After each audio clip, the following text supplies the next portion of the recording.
आयुष्मान महाराष्ट्र.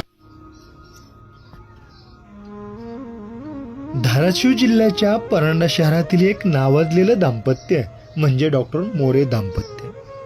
आरोग्य क्षेत्रामध्ये त्यांचे मोठे नाव आहे. परांडा नगरीतील मोरे मल्टी स्पेशालिटी हॉस्पिटलच्या माध्यमातून त्यांनी उत्कृष्ट अशी रुग्णसेवा चालवलेली आहे.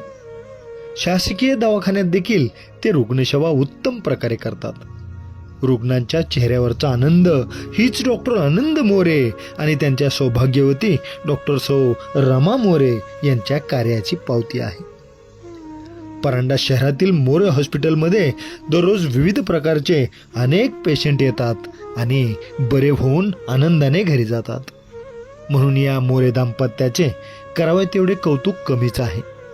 त्यांच्याकडे पंचकर्म आणि क्षारसूत्र सेंटर देखील यामध्ये आहे आणि रुग्णांना त्याचा मोठा फायदा होतो आहे.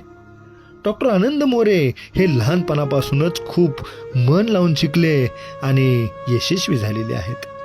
म्हणून अशा या यशवंत, ज्ञानवंत आणि कीर्तिवंत व्यक्तिमत्वाच्या आजवरच्या यशस्वी जीवन प्रवासावर प्रकाश टाकणारी आमचे मुलाखतकार संतोष रोकडे यांनी मांडलेली ही विशेष मुलाखत पहा आपल्या न्यूज वन महाराष्ट्र वाहिनीवर.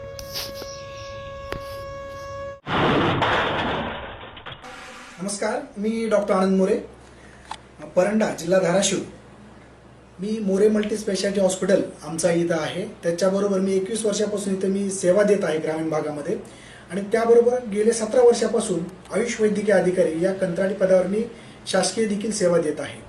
माझी मिसेस डॉक्टर रमा आनंद मोरे ती पण इथे सेवा देते आणि यामागे माझे आईवडील जे वडील डॉक्टर गोरख बापूराव मोरे आणि त्यानंतर आई मीना मोरे यांचेही मला आशीर्वाद इथे लाभतात. आणि दोन्ही मुलं माझे ग्रँड जे मेडिकल कॉलेज MBBSला आहे मुंबईला आणि दुसरा जो आहे तो 11वी आता संपत आलेली आहे. तर ह्या पद्धतीने आम्ही इथे एक सर्व्हिस बिफोर सेल्फ आणि रुग्णसेवा हीच ईश्वर सेवा या पद्धतीने आम्ही सेवेमध्ये आहोत.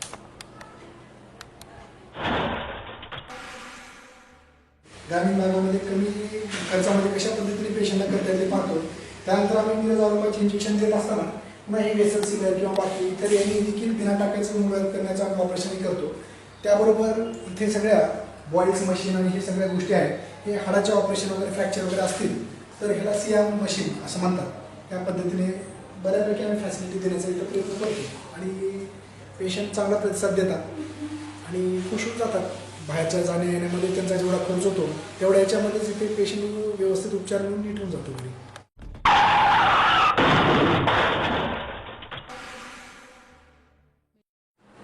बहु पुण्य केले आम्हा विठ्ठल भेटला. कारण पुण्य करावं लागतं त्यावेळेला विठ्ठल भेटतो. म्हणजे काय, जर तुमचं पुण्य चांगलं असेल तर तुम्हाला चांगले आईवडील मिळतात, चांगली माणसं मिळतात, चांगले विचार तुमच्या डोक्यामध्ये येतात.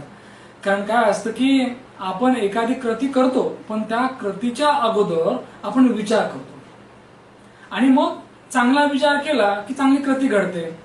माणसं येतात, माणसं जातात, परंतु काहीच माणसांच्या पाऊलखुणा या शिल्लक राहतात. कारण आपण असं काही करून दाखवावं की लोकांनी अगदी म्हटलं पाहिजे की माणूस चांगला होता. कारण या जगण्यावर या मरण्यावर सदा प्रेम करावे, या आयुष्यावर या जगण्यावर प्रेम करावं. कारण आपण बघतो आपल्या अवतीभोवती की पैशावाली लाखो आहेत, कोट्याधीश आहेत, परंतु टिल दे आर अनसॅटिस्फाईड. कारण आनंदाचं रहस्य काय आहे तर ते डॉक्टर आनंद मोरे यांना विचारावं लागेल मग, नाही का. कारण या आनंदाचं रहस्य काय नेमकं तर आपण जे काम करतो ना ते काम खूप मन लावून केलं पाहिजे. आजवरच्या आयुष्यामध्ये डॉक्टर आनंद मोरे यांनी अनेकांच्या आयुष्यामध्ये आनंद पेरलेला आहे. कारण या ठिकाणी येणारा पेशंट हा दुःखी असतो, परंतु जाताना मात्र त्याच्या चेहऱ्यावर आनंद दिसतो. नव्हे, डॉक्टर आनंद मोरे दिसतात. कारण तो सांगतो साहेब तुमच्यामुळे राहिलं. या ठिकाणी या परांडा या गावामध्ये कुणालाही विचारा, सगळे सांगतात की भला माणूस आहे, देव माणूस आहे आणि तिकडे गेलं की बरं वाटतं.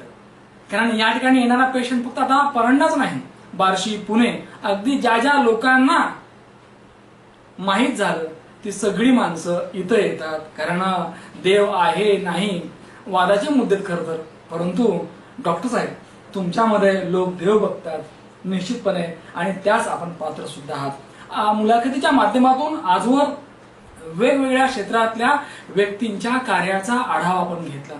मुलाखत असते काय तर एक डिजिटल आत्मचरित्र, आणि हेच आत्मचरित्र मांडण्याचं भाग्य आज मला लाभलंय. मी आज न्यूज वन महाराष्ट्र चॅनलच्या वतीने परांडा या नगरीमध्ये आहे. साहेब, मुलाखतनामा या महाराष्ट्रातील लोकप्रिय कार्यक्रमात तुमचं स्वागत. आज डॉक्टर आनंद मोरे हे व्यक्तिमत्व सर्वांना सर्वदूर परिचयाचं आहे. कारण कोरोनाच्या काळामध्ये केलेली सेवा असेल किंवा आतापर्यंतच्या या कार्यकाळात केलेली सेवा असेल, या सेवेमुळे लोकांच्या गळ्यातले आपण ताईत आहात. परंतु डॉक्टर साहेब आमचे घडले कसे हे आता सगळ्यांना ऐकायचं आहे, नाही का? तर एक सांगा तुम्ही की बालपण नेमकं कसं गेलं तुमचं, जे मोरे कुटुंब आहे, या कुटुंबाचं मूळ गाव, त्याचबरोबर तुमच्या कुटुंबातले एकूण सदस्य, आणि एकूणच तो भूतकाळ काय नेमका, म्हणजे ते लहानपणीचे दिवस कसे होते? भारत जननी एक हृदय हो, एक और स्वस्थ राष्ट्र का चिंतन मन में, कोटी कोटी जनता की जय हो. नमस्कार, मी डॉक्टर आनंद मोरे, परंडा येथे, धाराशिव डिस्ट्रिक्ट. इथे 21 वर्षापासून मोरे मल्टी स्पेशालिटी हॉस्पिटलचा प्रवास, जो 10x10च्या रूम मधले पासून ते आता 3 मजली हॉस्पिटलपर्यंत आहे. त्याबरोबरच मी उपजिल्हा रुग्णालय परंडा येथे वैद्यकीय अधिकारी आयुष या कंत्राटी पदावर 17 वर्षापासून मी अल्प मानधनावर सेवा देत आहे. तर संतोष सर, मी सर्वप्रथम आपल्याला वंदन करतो, कारण आपण न्यूज चॅनलच्या अगोदर सुद्धा 18 वर्ष आपण माझ्यासारखे विद्यार्थी घडवलेले आहेत. म्हणून आज एका गुरुसमोर मी बोलतो आहे, याचं मी थोडंसं प्रथमतः नमन करून मी सुरुवात करतो. ॲक्च्युली माझं वडिलांचं गाव हे सोलापूर जिल्ह्यातील माढा तालुका माढाच, आणि आईचं गाव हे बार्शी. पण माझे वडील एक लाईफस्टॉक सुपरवायझर म्हणून, व्हेटरनरी डॉक्टर म्हणून नांदेड जिल्हा मुखेड तालुका बेटमोगरा या गावी स्थायिक होते. आणि तिथे माझा जन्म कुंटूर या गावी झाला. त्यानंतर 2-3 वर्षाचा असताना मी बेटमोगराला शिफ्ट झालो, आणि तिथे मग माझा जिल्हा परिषदेच्या शाळेमध्ये प्रवास सुरू झाला. साहेब, विचारायचं वाटतं की लहानपणीचं विश्व वेगळं असतं, आणि हे विश्व असतं आईच्या आणि वडिलांच्या अवतीभोवतीचं, नाही का? कारण असं म्हणतात की आई वडील कसे असावेत, कोणत्या रंगाचे असावेत, किती उंचीचे असावेत, आणि कोणत्या विचाराचे असावेत हे आपल्या हातामध्ये नसतं, नाही का? परंतु ती मुलं फार भाग्यवान असतात की ज्यांना आई वडील चांगले मिळतात. त्यात तुम्ही आहात साहेब, भाग्यवान आहात की चांगल्या आई वडिलांच्या पोटी आपण जन्म घेतला. तर लहानपणीची आई बघितली, म्हणजे लहानपणीच्या त्या आईच्या अवतीभोवतीच आयुष्य कसं होतं? एकदम सुंदर. सगळ्यात महत्वाचं की जसं म्हणतो ना आपण की सुतो वा सुतपुत्रो वा यो वा को दैवा येतम कुले जन्मा पौरुषम मदा येतम, अशा पद्धतीने महाभारतामध्ये कर्ण गरजून उठला होता की मला कोणाच्या पोटी जन्म घेणे जरी माझ्या हातात नसलं तरी कर्तृत्व आपल्या सर्वांच्या हातामध्ये आहे. अशाच पद्धतीने जर माझी आई पाहिली तर थोडीशी सरळ स्वभावाची, जी फारसे शिक्षण न झालेली जरी असली तरी खूप प्रेम माया लावायची. वडील ती गृहिणी होती, आणि वडील काम करून यायचे, आणि ती आम्हाला संस्कार टाकायचा प्रयत्न करायची, आणि शाळेमध्ये आम्ही जायचो, आणि त्यावेळेस घरी आल्यानंतर ती आमचा सर्वांगीण अभ्यास घेण्याचा प्रयत्न करायची. अशा पद्धतीने ती तिच्या पद्धतीने ती प्रयत्न करत होती. प्रत्येकाच्या आयुष्यामध्ये बाप हा पोशिंदा असतो, बाप हा देव असतो. मुळामध्ये बाप उंगायला, बाप समजायला सुद्धा फार वेळ लागतो, नव्हे बाप समजायला सुद्धा बापच व्हावं लागतं, नाही का? त्यावेळेला बाप समजतो खरं तर. तर आपण त्याला कधी बाप म्हणतो, कधी वडील म्हणतो, कधी फादर म्हणतो, नाही का? परंतु त्याचं मन मात्र एकच असतं, आणि ते मन असतं आपल्या लेकराबद्दल त्याचं चांगलं व्हावं, त्यासाठी तो कष्टा खायला असतो. मुळामध्ये बाप असतो नारळासारखा, वरून टणक असतो आणि आतनं गोड आणि मऊ असतो. साहेब, तुमच्या वडिलांचं जे आयुष्य आहे, तुम्ही जवळून जे पाहिले, त्यांचे काबाड कष्ट, त्यांचा प्रामाणिकपणा, नाही का, तर ते सांगा सर. अगदी बरोबर. तर वडील हे नारळासारखे असतात, पण आमचे वडील फणसासारखे होते, कडक, तशा पद्धतीने. पण वरून जरी कडक असले तर आतमध्ये मात्र मधुर घर निघायचा, की जो पौष्टिक आणि आम्हाला उत्तेजना देणारा, प्रेरणा देणारा, तेच आमचे आयडियल होते. सगळ्यात महत्वाचं, वडील हे खूप कष्ट करायचे. त्यावेळेस जनावरांचे डॉक्टर म्हणून ते काम जेव्हा करायचे त्यावेळेस मला मित्रही चिडवायचे की, आणि त्यावेळेस तिथं जनावर असं नाही म्हणायचे, ढोर डॉक्टर असे म्हणायचे, एक ढोर डॉक्टरचा मुलगा, अशा पद्धतीने ते असायचं. पण जरी आम्ही बेटमोगऱ्यात राहत असलो तरी वडील हे मन्याड नदी मध्ये असायची आणि बेटमोगरा आणि टाकळी, तर टाकळीला त्यांची ड्युटी असायची. तर ते अक्षरशः पावसा पाण्याचं पुराचं ते बिंड बांधून सुद्धा ते पलीकडे बिलोली तालुक्यातील टाकळी या गावामध्ये जाऊन सेवा देत होते. आणि प्लस घरी आल्यानंतर त्या गावातील जे काही मुख्य प्राणी जनावर आहेत त्यांना ते सेवा देण्याचा प्रयत्न करायचा. कदाचित त्या मुख्या प्राण्यांच्या आशीर्वादामुळेच त्यांच्या आशीर्वादानेच आज आम्हाला हे स्थान प्राप्त झालं असं वाटतं. आणि त्यांनी खूप प्रामाणिक सेवा दिली, कष्ट केले, हेच आदर्श आमच्या डोळ्यासमोर राहिले. आणि त्याचाच विचार करून आज ते माणसाचे डॉक्टर, ते जनावरचे डॉक्टर होते, तर आज आम्ही माणसाचे झालो. आणि माझा मुलगा त्यातून ग्रँड जे मेडिकल कॉलेजला पहिल्याच प्रयत्नात पहिल्याच ह्याच्यामध्ये राहून तो सुद्धा माझ्या पुढे पायरी चढलेला आहे. हे सगळं आशीर्वाद मुख्य जैसी करणी वैसी भरणी, कारण करावे तसे भरावे असं म्हणतात. आयुष्यभर आई वडिलांनी प्रामाणिकपणा जपला, तो तुमच्यामध्ये त्यांनी ओतला अक्षरशः, नाही का. आणि एक चांगला नागरिक आपला मुलगा बनावा ही भावना असते आणि त्यानुसार केलेले प्रयत्न असतात. सर, विचार असं वाटतं की शालेय जीवनामध्ये आयुष्य कसं होतं, कारण काय असतं की आपण जे बघतो आपल्या समोर, कारण प्रत्येक लेकरासमोर आयडॉल हा बाप असतो, वडील असतात. आणि वडील जे आहेत ते आपला भाव असं वाटतं. आता तुमचे वडील अगदी जे काही आहे तुम्ही सांगितलं नाही का, तसं तुमच्या मनामध्ये काय विचार होते की आपण काय व्हावं नेमकं? अगदी बरोबर. सुरुवातीला तर लहानपणापासूनच म्हणायचे की आमच्या आईला वाटायचं की मी शिक्षक व्हावं, अशा पद्धतीने विचार आमच्या घरामध्ये असायचे. पण 9वी पर्यंत मी कुठलं ठरवलं नव्हते काय व्हायचं. का तर बालपण एवढं सुंदर गेलं. बेटमोगरा जर गावाचा जर विचार केला तर तिथं शिवलिंग बादशाहचं मंदिर आहे. शिवलिंग हे हिंदूंचं प्रतीक आणि बादशाह हे मुस्लिम बांधवांचं प्रतीक. तर तिथं कुठलाही सण जो व्हायचा तो एकमेकाला धरूनच तो सण व्हायचा. आपल्या सणामध्ये ते, त्यांच्या सणामध्ये आम्ही, अशा पद्धतीने तिथे एक बंधुभाव जोपासला जायचा. अजूनही त्याची महती तिथे सुंदर आहे. आणि अशा खेळीमेळीच्या वातावरणामध्ये आम्ही तिथे घडत गेलो.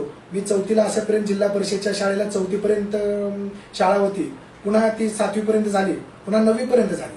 अशा पद्धतीने खूप मजा करायचो. त्या शिवलिंग बादशाहचं जे मंदिर होते, थोडक्यात गड किल्ला असलेला काय छोटासा मठ आहे तो. आणि तेथे सरोवर होते, त्याच्यामध्ये कमळाचे फुलं होते, पलीकडे मन्याड नदी होती. पोहणे, स्वच्छंद मजा करणे, किल्ल्यावर जाणे, शाळेत जाणे, फिरणे, व्यवस्थित वेगवेगळ्या शेतीमध्ये जाणे, वेगवेगळे फळं फुलं खाणे, एकदम खूप सुंदर अशा प्रकारचा अनुभव तो होता. रम्य ते बालपण म्हणतात तर तशा पद्धतीने. याद रखना सिकंदर के हौसले बुलंद थे, जब गया था दुनिया से तो दोनों हात खाली थे. हे सगळ्यांना माहिती आहे खरं तर, पण तरी सुद्धा या ठिकाणी पैसा मारो परमेश्वर म्हणून लोक अगदी पळालेले असतात, धावायले असतात. आणि मरेपर्यंत या ठिकाणी आपण का जगलो याचं उत्तर मिळत नाही. परंतु काही लोकांना मात्र याचं उत्तर सापडलेलं असतं आणि त्या हिशोबाने ते जगायले असतात. आणि म्हणूनच तुम्ही तुमच्या पेशंटमध्ये आज देव बघता.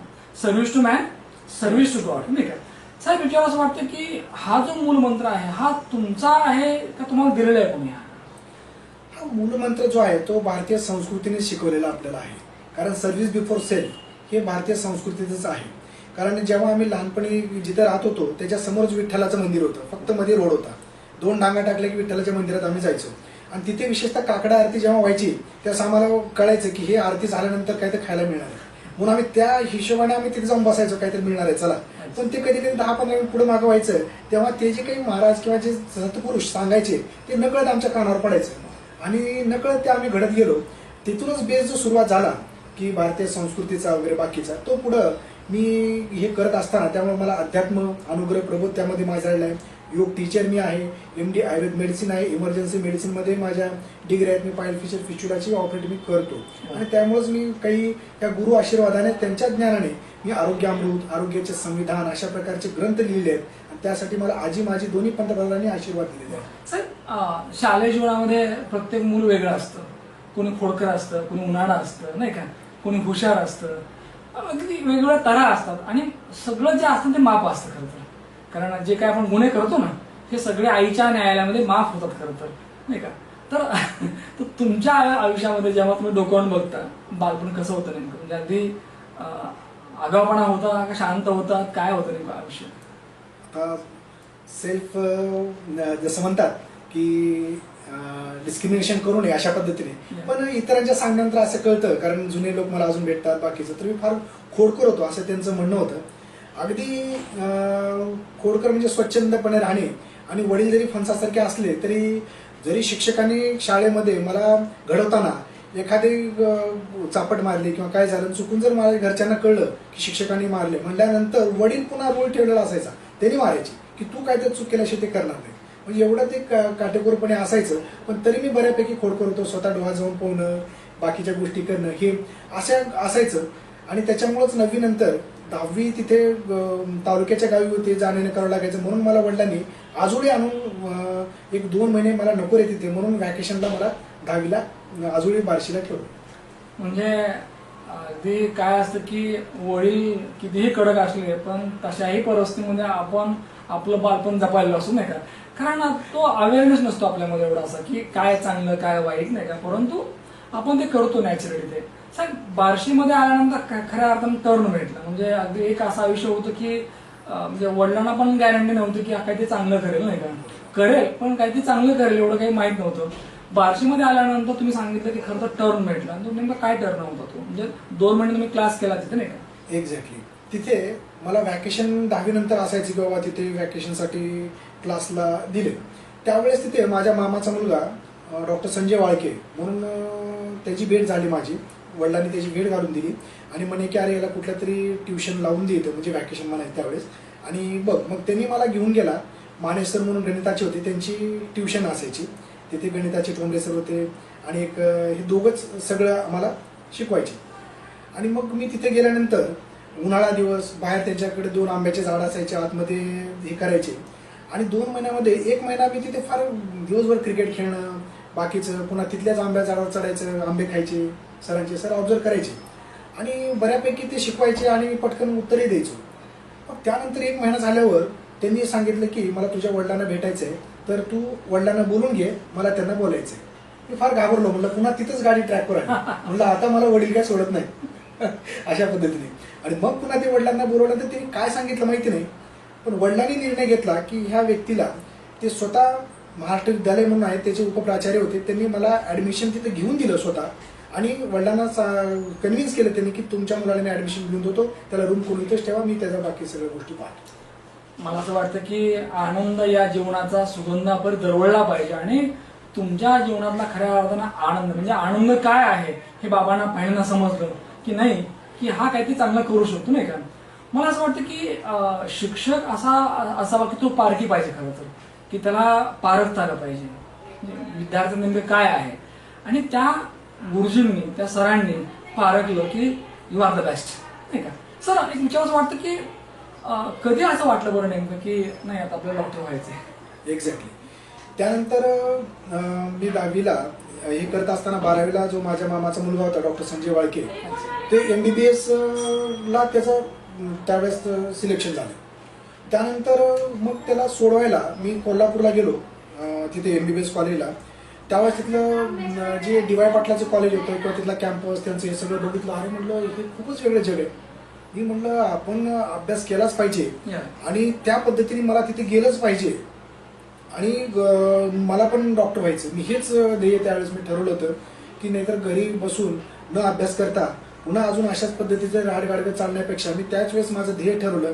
त्याच वेळेस माझा निर्णय पक्का झाला की मी काहीही करेन पण मी डॉक्टर होणार. अशा पद्धतीने काही प्रसंग असतात की जे प्रसंग आपल्याला चेंज करतात नाही का, आपला मूड चेंज करतात, आपले ध्येय चेंज करतात आणि ठरवलं की आपल्याला डॉक्टर व्हायचंय. साहेब म्हणजे असं प्रत्येकाने ठरवलं तर प्रत्येकजण डॉक्टर नाही होतो नाही का. त्यासाठी एक साधना असते.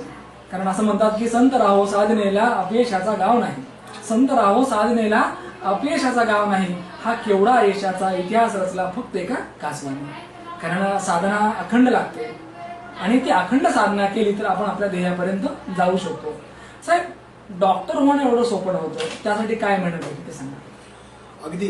कारण काय झालं की जरी मी खेड्यातून आल्यानंतर मला बऱ्यापैकी सगळ्या विषयामध्ये चांगले मार्क पडले, पण इंग्रजी या विषयामध्ये मला फारसा गंध नसायचा. कारण क्रियापद वर्ब ह्या गोष्टी कधी त्या ग्रामीण भागामध्ये आणि एवढं तिथं मोगलीसारखी माझी अवस्था होती. आल्यानंतर सुद्धा मी चड्डीवर असायचो आणि सगळे बार्शीतले मुलं पॅन्ट घालून असायचे. मग माझ्या त्या मांडीवर असे ओरखडे ओढायचे किंवा माझे सगळे केस असायचे. मला बेसिकली त्यातल्या एटिकेट्स त्यावेळेस फारसं लक्षात येत नसायचं. पण त्यांनी मला सगळं सांभाळून घेतलं, कारण माझ्याकडे जी कलागुण कौशल्य होते, खेळण्याची आदत होती, सगळ्या गोष्टी आणि मित्रांमध्ये मिसळण्याची, त्यामुळे मी राहिलो. आणि ह्यात हे महत्वाचं आहे की वडील म्हणायचे की अरे तुला इंग्लिशला 35 मार्क तरी पडले, ठीक आहे, तुला इकडे ॲग्रिगेट 74 असतील टक्के किंवा बाकी, पण तू तिकडे जाऊ नको, तू इकडचं कर, तू शिक्षक हो, बाकीच्या गोष्टी कर. ते तेव्हाच नाही मला डॉक्टरच व्हायचं. मग मी शेवटी सायन्स घेतल्यानंतर मी रात्रभर अभ्यास करायचो. कधी कधी रात्री मी 10 वाजता जर अभ्यास करत बसलो तर सकाळ उजडायची आणि मी आंघोळ करून पटकन ट्युशनला जायचो सकाळ 6च्या.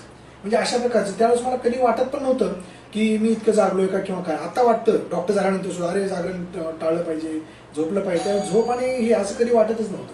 म्हणजे मी एवढा अभ्यास करायचो, मला तोंडपाठ असायचं सगळं, बायोलॉजी हे ते सगळ्या शिक्षकांना आणि मॅथ्सच्या शिक्षकांना सुद्धा मी त्यांचा आवडता बनलो, जरी मी सुरुवातीला सगळे शिवत असलो तरी. आणि अशा पद्धतीने करत 3 मार्काने माझं MBBS गेलं. आणि त्यानंतर मग मी BMS ला ऍडमिशन घेतलं आयुर्वेदाला. Highest marks I think that doesn't matter. मला असं वाटतं की हार्डवर्क इज मॅटर. कारण तुम्ही किती मेहनत घेता एखाद्या गोष्टीवर, कारण किती अभ्यास करता याच्यावर बरंच डिपेंड असतं. कारण काय की मुलं हे जे असतात ना, यांची पाठी कोरी असते सर. त्यांच्या पाठीवर शिक्षक जे काही लिहितात ना त्यानुसार त्यांना ते ग्रहण करतात.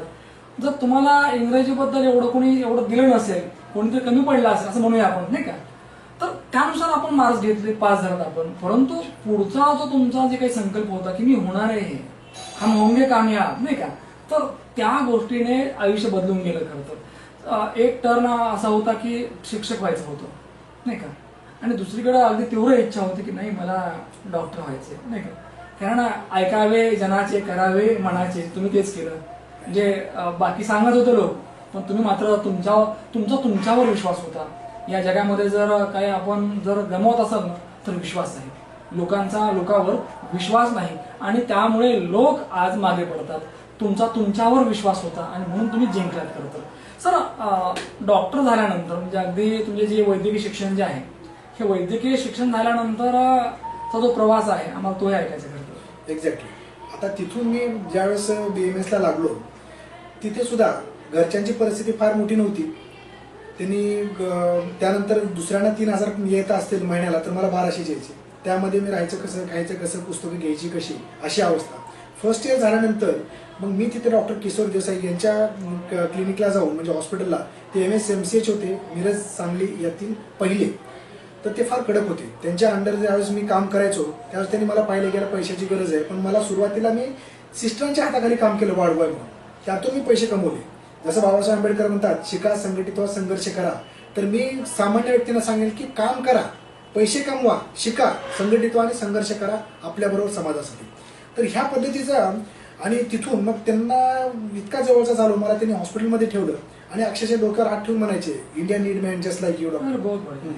आणि त्यांचे शब्द मला अजून प्रोत्साहन द्यायचे. पण आता मी त्यांना भेटायला जातो पण ते नाही, ते कुठं फॉरेनला गेले होते, असे तिथे नाही आहेत सध्या. तर ह्या गोष्टी आहेत. तर ती ऊर्जा दिली आणि त्याच्यामध्ये मी तिथे मी युनिव्हर्सिटी टॉपर होतो, शिवाजी युनिव्हर्सिटी टॉपर आलो. म्हणजे एवढा स्टडी करून पुन्हा मी युनिव्हर्सिटी चेंज केली. पुणे युनिव्हर्सिटीमध्ये नाशिकला गेलो. 2000 ते 2003 मध्ये कुंभमेळा होता, तिथे आयुर्वेद सेवा संघाचं आयुर्वेद कॉलेज, इथे मी काम केलं.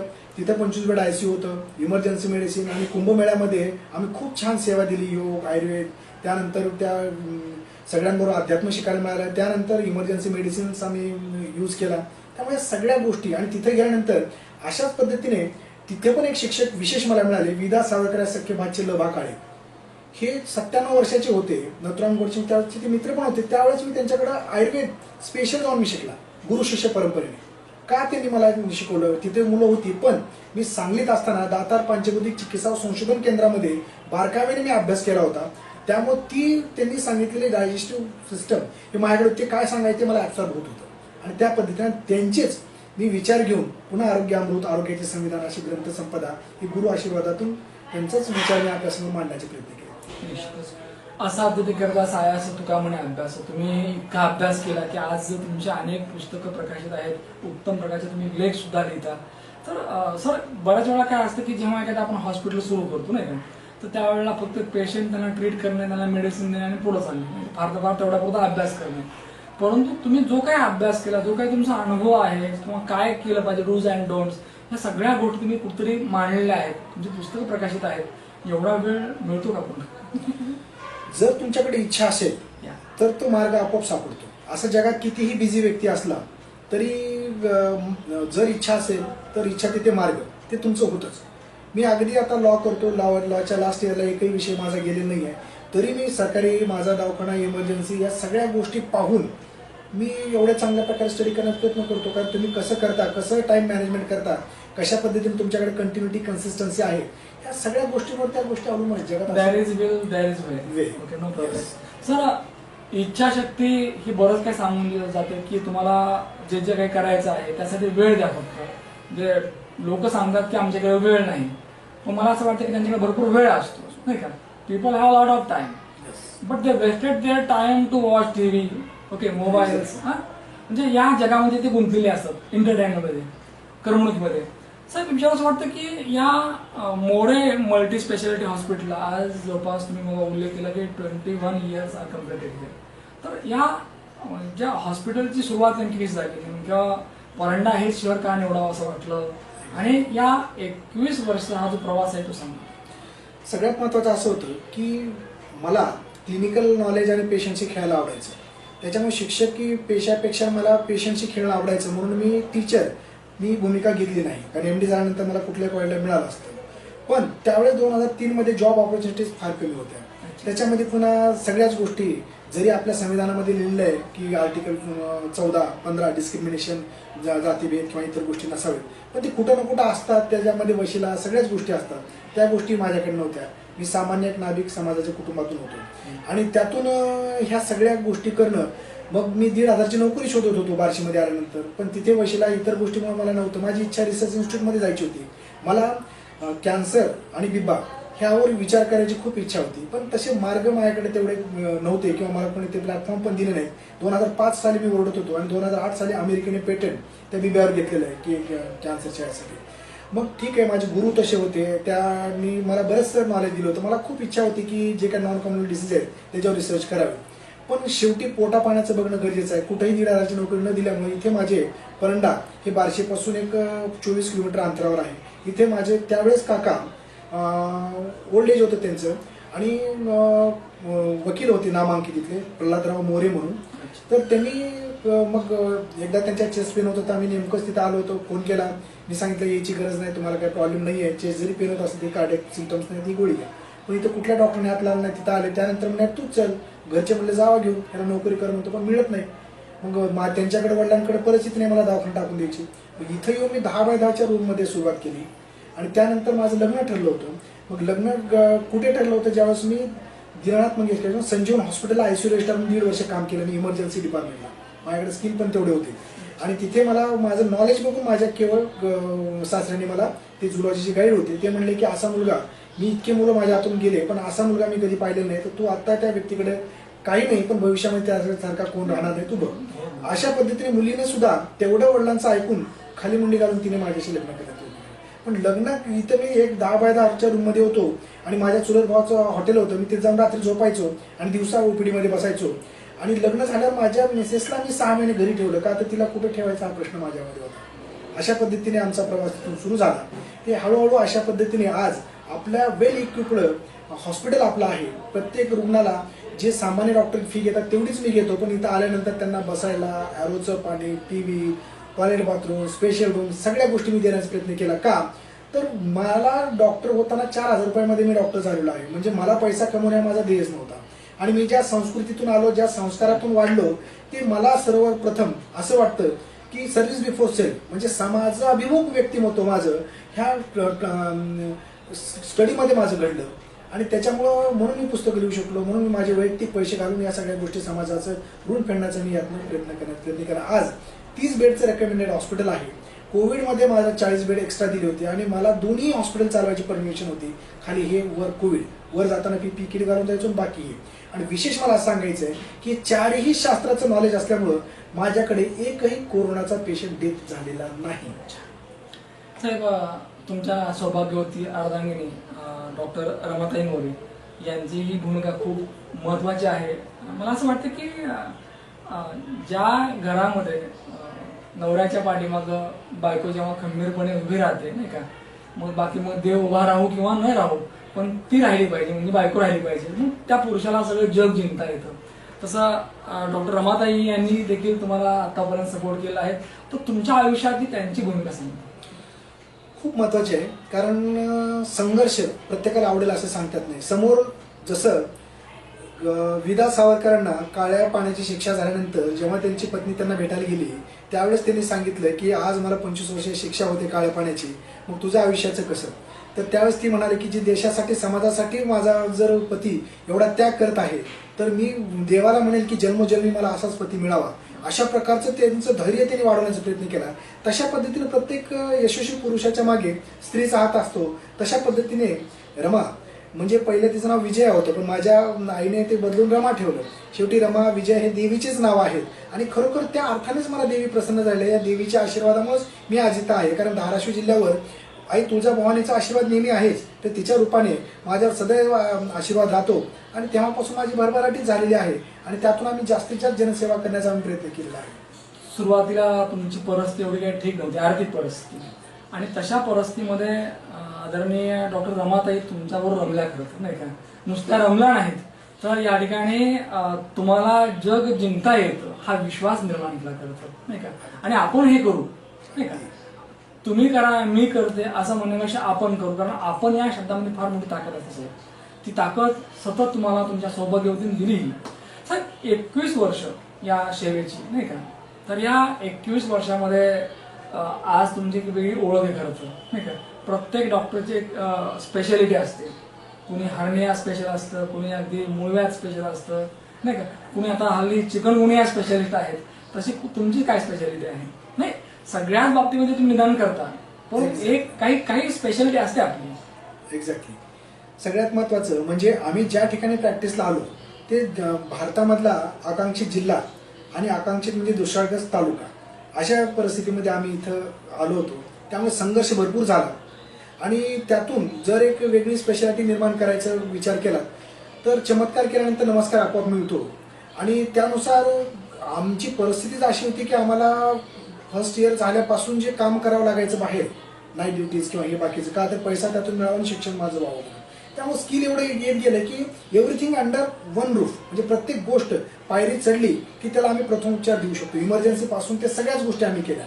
पण स्पेशालिटी पुढे जर करण्याचा प्रयत्न केला तर मी पाईल फिशर फिस्चुला, जे काही JD पोल आयुर्वेद कॉलेज मुंबई खारघर येथे जो कोर्स केला मी 4 सूत्र आणि अनॉर्गल डिसऑर्डर्स, तर त्यामध्ये जे पाईलचे पेशंट आहेत तर ते माझ्याकडे खूप लांबणे येतात, आणि एक दिवस फक्त आम्ही त्यांना ठेवतो, आणि जसे मिरज औरंगाबादला इंजेक्शन म्हणतात किंवा जे काही मशीनद्वारे आम्ही त्यांची छोटेसे मुळव्याध काढणं आणि उपचार देऊन सोडणं आणि पुन्हा होऊ नये म्हणून त्यांना काय आयुर्वेद मेडिसिन योगा वगैरे बाकी देत असतो. का तर म्हणून मी सांगण्याचा प्रयत्न करतो की आपल्या पुस्तकाचा हेच हेतू आहे की not a single pathy manage the social problem, society need the all the sciences, yoga Ayurveda अध्यात्म मॉडर्न सायन्स हे सगळंच.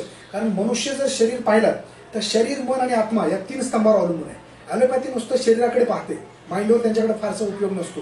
आयुर्वेद योग थोडंसं मनापर्यंत जातं, पण अध्यात्म हे आत्म्यावर असतं, आणि जे जन्मोजन्मीचं शास्त्र आपण विचार करू शकतो.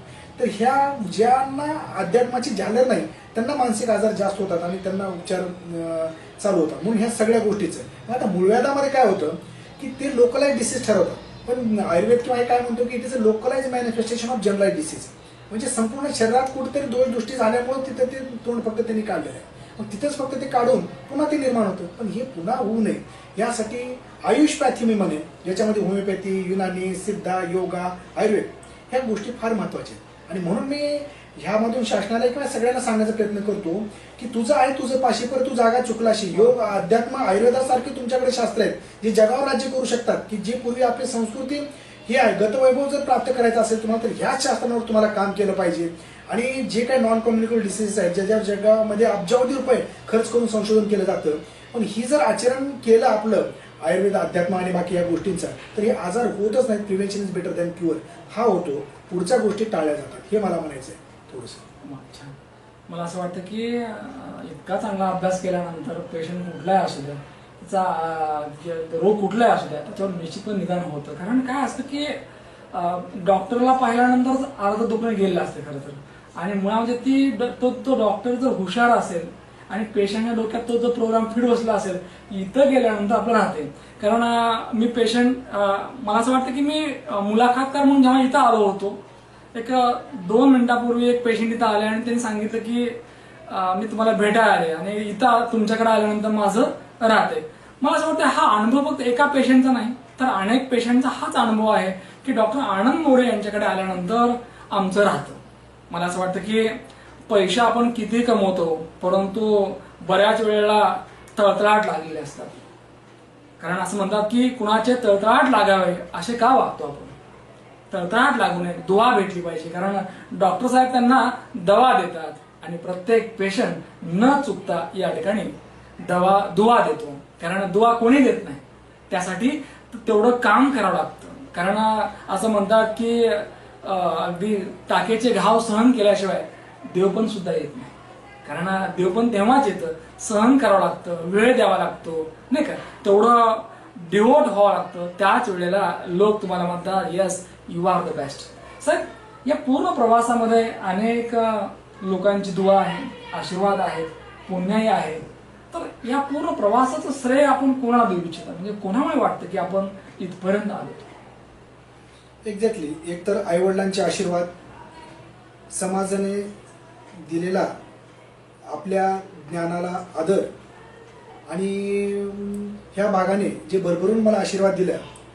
आणि इलिगल आम्ही कुठल्याही प्रकारचं काम करत नाही का, तर एक तर अध्यात्माची टच असल्यामुळे. जसं तुम्ही आता दुवा म्हणाले, तर दुवा हीच करन्सी हे जग सोडल्यानंतर आपल्या बरोबर येणार आहे आणि तीच करन्सी तिथे चालते. बाकी कितीही तुमच्याकडं भूमी असेल, पैसा असेल, काय असेल, ते इथं सोडून आपल्याला जायचंय. फक्त जाताना आपण कर्मापासून जे काही दुवा निर्माण करतो आपण तेच घेऊन जाऊ शकतो.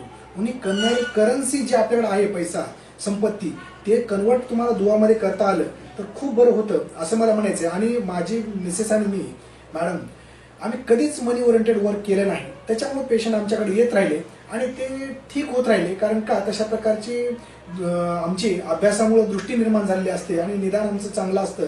आणि एकदा निदान झाल्यानंतर कोणी विचारत नाही की तुम्ही ॲलोपॅथी देता का, आयुर्वेद देता का, होमिओपॅथी देता, काय देता. निदान हीच उपचार पद्धती असते. तर त्यामुळं लोकांचं म्हणणं असतं की गुण येण्याशी मतलब, कारण गुण आला पाहिजे नाही का. साहेब, गुण पण त्याच व्यक्तीचा येतो जी व्यक्ती गुणी आहे नाही का, कारण त्यास आपण पात्र असलं पाहिजे.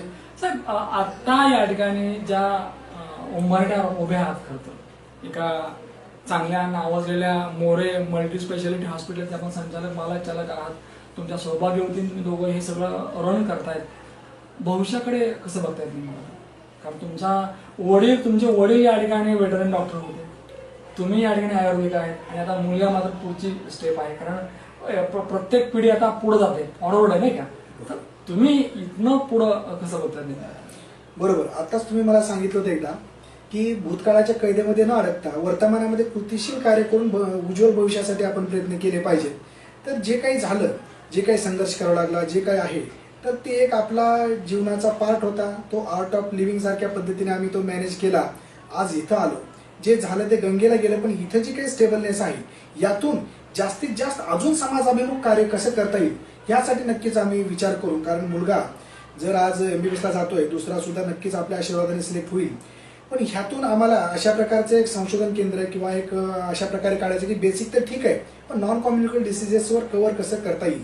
समजा संधिवाताचे पेशंट आहे किंवा असे कित्येक पेशंट आहेत. समजा पॅरालिसिसचा एक पेशंट आला तर तुमच्याकडे आधुनिक शास्त्रामध्ये निदानाच्या सोयी आहेत, पण उपचार परिपूर्ण होईल की नाही सांगतात नाही. पण इमर्जन्सीला पहिले 10 दिवस 15 दिवस उपचार घेतल्यानंतर त्याला आयुर्वेद विभागामध्ये शिफ्ट करून तिथे पंचकर्मद्वारे त्याला कसं फास्ट रिकवर करता येईल, पुन्हा त्याची लाईफस्टाईल चेंज करून योगा वगैरेद्वारे त्याला पुन्हा कशा पद्धतीने जसं मेडिसिन फ्री लाईफ जगता येईल अशा पद्धतीने सर्वांगीण उपचार पद्धती जर द्यायची असेल तरी सगळे शास्त्र एकत्र आले पाहिजेत. आणि कुठंतरी MBBS हे बेसिक ठेवून पोस्ट ग्रॅज्युएट लेवलला होमिओपॅथी, युनानी, आयुर्वेद असे टाकून त्यांना संशोधनांना वाव दिला गेला पाहिजे, ना की या पॅथीभेदमध्ये यांच्यामध्ये गोंधळ व्हावा. अशा प्रकारची दृष्टी आणणारा व्यक्तिमत्व पाहिजे. आणि माननीय भारताचे पंतप्रधान नरेंद्र मोदी साहेबांना ह्या गोष्टी कळलेल्या आहेत, म्हणूनच त्यांनी आयुष विभाग वेगळा करून त्यावर थोडंसं लक्ष घालतात. म्हणूनच आणि जगाला सुद्धा हे पटलेलं आहे. म्हणूनच 21 जून रोजी इंटरनॅशनल योगा डे आपण साजरा करतो किंवा धन्वंतरी दिवशी आयुर्वेद दिवस म्हणून आपण साजरा करतो. पण ते अजून व्यापकता वाढली पाहिजे आणि त्यांना राज आश्रय मिळाला पाहिजे. तर सर्वांगीण आरोग्य प्रत्येक व्यक्तीला प्राप्त होईल. कारण आरोग्य हे मिळणं, हे सर्वांग सुंदर मिळणं हे प्रत्येक व्यक्तीचा जन्मसिद्ध अधिकार आहे आणि तो मिळवून देण्याचं साधनच आपलं आरोग्यामृत आरोग्याचे संविधान ही ग्रंथ संपदा आहे. त्यात मी देण्याचा तो प्रयत्न केलेला आहे, लोकांपर्यंत मांडण्याचा प्रयत्न करत असतो. जय जयकार तो उनकी होती है जिनके करने और कथने में कुछ फर्क नहीं होता. और जब वो इंसान हमारे सामने है तो बस हम यही कहते हैं कि बस आपकी जय जयकार हो, आपके साथ अच्छा हो, क्योंकि अच्छे के साथ अच्छा ही होता है. आयुष्यामध्ये आपण किती पुढे जाणार माहीत नव्हतं. बाबांना वाटत होतं की तू शिक्षक हो. खरं तर शिक्षक हे वंदनीय पद आहे, कारण गुरुशिवाय तर अगदी आयुष्याला कलाटी नाही. पण तरी सुद्धा आतलं मन सांगत होतं की नाही, मला शिक्षक नाही व्हायचं. कारण जी भूमिका आम्ही करतोय ना ती मला आवडली पाहिजे, त्यात मी रमलो पाहिजे आणि त्यात मी डिवोट झालो पाहिजे. साहेबांना वाटलं की चला आपण काहीतरी जरा वेगळं करूया, डॉक्टर होऊया, अनेकांची आपण सेवा करूया, लोकांना आपण जीवदान देऊया, नाही का. आणि मग प्रवास सुरू झाला. रात्रंदिवस मेहनत घेतली, खरेपणा सच्चेपणा कायमच बरोबर राहिला. कारण मुलाखती तुम्ही पाहिलं असेल की किती मार्क्स पडले सांगून टाकलं, काय करतोय सांगून टाकलं. कारण तीच माणसं वंदनीय असतात जी माणसं आतनं आणि बाहेरनं एक असतात. आणि आतनं आणि बाहेरनं एक असणारी माणसंच नेक असतात. कारण कितीही तुम्ही लपवून ठेवा, लपत काहीच नाही. म्हणून लपवायचं काहीच नाही, अगदी खुलेआम मी असा आहे, असा मी, कसा मी, जसा मी तसा मी, असा मी. निश्चितपणे या ठिकाणी डॉक्टर साहेबांचा जो प्रवास आहे तो उल्लेखनीय आहे. आणि या प्रवासामध्ये त्यांच्या सौभाग्यवती रमाताई यांनी अगदी त्यांना खंबीरपणे साथ दिली. खरं तर रमाताई त्यांच्या आयुष्यामध्ये येऊन रमल्या. खरं तर त्यांनाही रमवलं आणि दोघंही या परांडा नगरीमध्ये एवढे रमले की लोकांना, या परांडावासियांना नव्हे सगळ्यांनाच ते आपले वाटले. मला असं वाटतं लोक येतात पण ते आपले वाटत नाहीत. गर्दीत माणसांच्या माणूस शोधतो तुम्ही आम्ही, पण माणसं आम्हाला सापडत नाहीत. परंतु आज या मुलाखतीच्या माध्यमातून मी अगदी शब्देवर सांगतो, या गर्दीत सुद्धा माणसं असतात आणि ही माणसं आम्हाला सापडतात या मुलाखतीच्या माध्यमातून. साहेब, अनेक पेशंटची आपण काळजी घेता, त्यांच्या आरोग्याची काळजी घेता. तसंच या ठिकाणी या मुलाखतीच्या माध्यमातून एवढं सांगेल की तुम्हालाही चांगलं आरोग्य लाभो आणि अनेक पेशंटची आपण येणाऱ्या काळामध्ये सेवा करत राहावी, यासाठी तुम्हाला तुमच्या सौभाग्यवतींना खूप खूप शुभेच्छा. निश्चितच या ठिकाणी मोरे मल्टी स्पेशालिटीचे हॉस्पिटलचे संचालक, मालक, चालक सन्माननीय डॉक्टर आनंदजी मोरे यांच्या जीवन कार्यावर टाकलेला प्रकाश प्रेक्षकांना आवडला असेल. परत भेटूया पुढच्या मुलाखतीमध्ये. तोपर्यंत पाहत राहा न्यूज वन महाराष्ट्र चॅनल. धन्यवाद. मानव को वरदान है योगा, सुख शांति का भंडार है योगा. नैतिकता संस्कार है योगा, हर एक मन का आधार है योगा. चित्त वृत्ति का निरोध करके लक्ष्य पाने का मंत्र है योगा. सृजनशीलता स्वयं प्रकाशी, बीज मंत्र है ओंकार है योगा. नियम पालन परमार्थ सिखाए, अरे आत्म शुद्धि का मार्ग है योगा. धारणा से मन प्रसन्न होवे, निर्विकार करता है योगा. भवसागर से पार कराए, मन से मन का मिलाप है योगा. सूर्य नमस्कार की आदर्शता से सहनशीलता बढ़ाए योगा. स्थिर सुख आसन करने से सुदृढ़ शरीर बनाए योगा. प्राणायाम और प्रत्याहार से मन विषय मुक्त कराए योगा। धारणा से मन प्रसन्न होवे, ध्येय हेतु दिखलाए योगा। ध्यान से मन की व्याधि मिटाए, अंतरात्मा जगाए योगा। प्रणाम योग गुरु पतंजलि को, जगत को तुमने दिया है योगा। सुख शांति का मार्ग दिया है, संतों का भव मार्ग है योगा। जैसे मृग में गंध कस्तूरी, वैसे भारत का सम्मान है योगा। विश्व स्वास्थ्य का ध्येय बना के, बाटे जग को आनंद योगा। हो बाटे जग को आनंद योगा, बाटे जग को आनंद योगा।